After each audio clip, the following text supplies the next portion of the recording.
Hello and welcome back for day 93.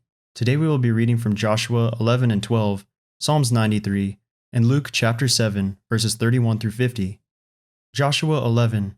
And it came to pass, when Jabin, king of Hazor, had heard those things, that he sent to Jobab, king of Madon, and to the king of Shimron, and to the king of Achshaph, and to the kings that were on the north of the mountains, and of the plains south of Shinneroth, and in the valley, and in the borders of Dor on the west, and to the Canaanites on the east and on the west, and to the Amorite, and the Hittite, and the Perizzite, and the Jebusite in the mountains, and to the Hivite under Hermon in the land of Mizpah. And they went out, they and all their hosts with them, much people, even as the sand that is upon the seashore in multitude, with horses and chariots very many.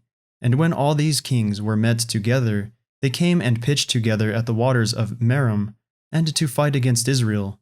And the Lord said unto Joshua, Be not afraid because of them, for tomorrow about this time will I deliver them up all slain before Israel. Thou shalt huff their horses, and burn their chariots with fire.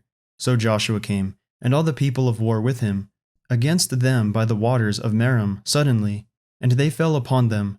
And the Lord delivered them into the hand of Israel, who smote them, and chased them unto great Zidon, and unto Mizrephoth Maim, and unto the valley of Mizpah eastward, and they smote them, until they left them none remaining. And Joshua did unto them as the Lord bade him. He huffed their horses, and burnt their chariots with fire. And Joshua at that time turned back, and took Hazor, and smote the king thereof with the sword, for Hazor beforetime was the head of all those kingdoms. And they smote all the souls that were therein with the edge of the sword, utterly destroying them. There was not any left to breathe, and he burnt Hazor with fire. And all the cities of those kings, and all the kings of them, did Joshua take, and smote them with the edge of the sword, and he utterly destroyed them, as Moses, the servant of the Lord, commanded. But as for the cities that stood still in their strength, Israel burned none of them, save Hazor only, that did Joshua burn, and all the spoil of these cities, and the cattle, the children of Israel took for a prey unto themselves, but every man they smote with the edge of the sword, until they had utterly destroyed them, neither left them any to breathe. As the Lord commanded Moses his servant, so did Moses command Joshua, and so did Joshua. He left nothing undone of all that the Lord commanded Moses.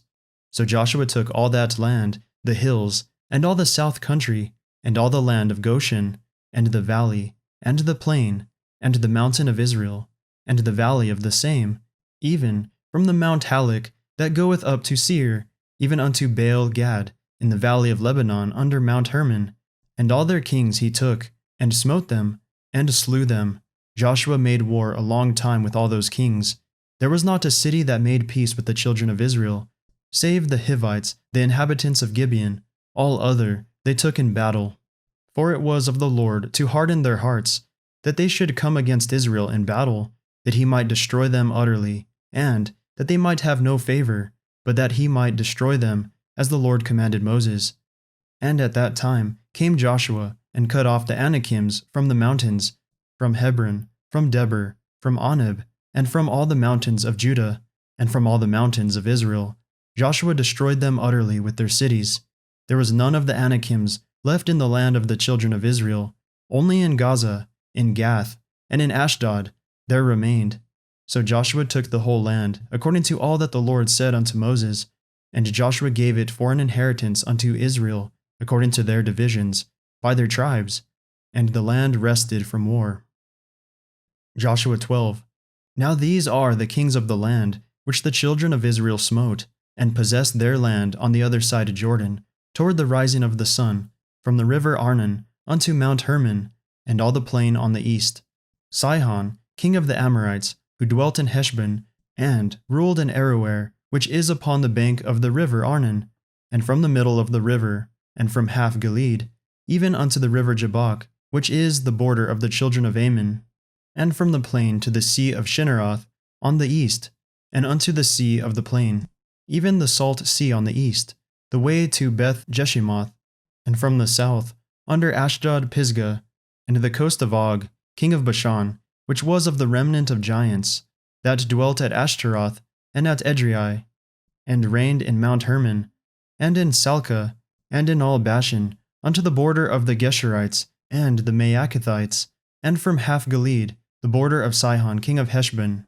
Them did Moses the servant of the Lord, and the children of Israel smite. And Moses the servant of the Lord gave it for a possession unto the Reubenites, and the Gadites, and the half-tribe of Manasseh.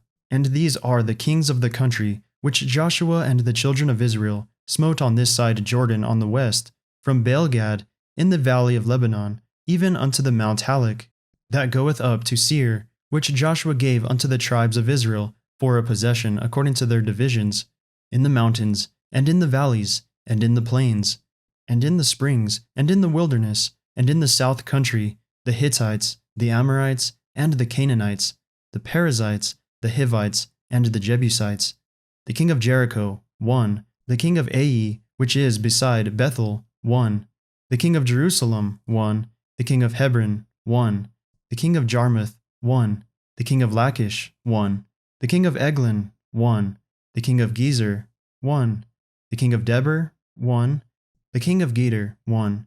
The king of Hormah, 1. The king of Arid, 1. The king of Libnah, 1. The king of Adullam, 1. The king of Makkedah, 1. The king of Bethel, 1. The king of Tappuah, 1. The king of Hepher, 1. The king of Aphek, 1. The king of Lasharon, 1. The king of Madon, 1. The king of Hazor, 1. The king of Shimron Meron, 1. The king of Aksheph, 1. The king of Teanik, 1. The king of Megiddo, 1. The king of Kedesh, 1. The king of Jokneam of Carmel, 1. The king of Dor in the coast of Dor, 1. The king of the nations of Gilgal, 1. The king of Tirzah, 1. All the kings, 30-1. Psalms 93. The Lord reigneth. He is clothed with majesty. The Lord is clothed with strength, wherewith he hath girded himself. The world also is established, that it cannot be moved. Thy throne is established of old. Thou art from everlasting. The floods have lifted up, O Lord. The floods have lifted up their voice. The floods lift up their waves. The Lord on high is mightier than the noise of many waters, yea, than the mighty waves of the sea. Thy testimonies are very sure. Holiness becometh thine house, O Lord, forever. Luke chapter 7, verses 31-50. And the Lord said, Whereunto then shall I liken the men of this generation? And to what are they like? They are like unto children, sitting in the marketplace, and calling one to another, and saying, We have piped unto you, and ye have not danced. We have mourned to you, and ye have not wept. For John the Baptist came neither eating bread nor drinking wine, and ye say, He hath a devil. The Son of Man is come eating and drinking, and ye say, Behold a gluttonous man, and a winebibber, a friend of publicans and sinners. But wisdom is justified of all her children. And one of the Pharisees desired him that he would eat with him, and he went into the Pharisee's house, and sat down to meat. And, behold, a woman in the city, which was a sinner, when she knew that Jesus sat at meat in the Pharisee's house, brought an alabaster box of ointment, and stood at his feet, behind him weeping, and began to wash his feet with tears, and did wipe them with the hairs of her head, and kissed his feet, and anointed them with the ointment.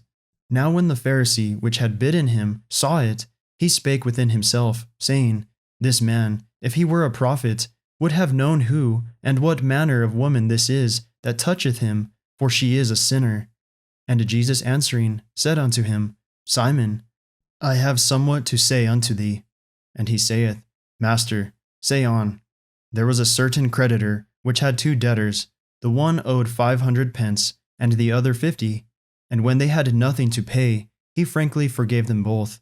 Tell me therefore, which of them will love him most? Simon answered and said, I suppose that he, to whom he forgave most. And he said unto him, Thou hast rightly judged. And he turned to the woman, and said unto Simon, Seest thou this woman? I entered into thine house. Thou gavest me no water for my feet, but she hath washed my feet with tears, and wiped them with the hairs of her head. Thou gavest me no kiss, but this woman, since the time I came in, hath not ceased to kiss my feet. My head with oil thou didst not anoint, but this woman hath anointed my feet with ointment. Wherefore I say unto thee, her sins, which are many, are forgiven. For she loved much, but to whom little is forgiven, the same loveth little. And he said unto her, Thy sins are forgiven. And they that sat at meat with him began to say within themselves, Who is this that forgiveth sins also? And he said to the woman, Thy faith hath saved thee. Go in peace. That concludes our reading for the day. May the Lord bless everyone listening with strength, health, and courage, today and always.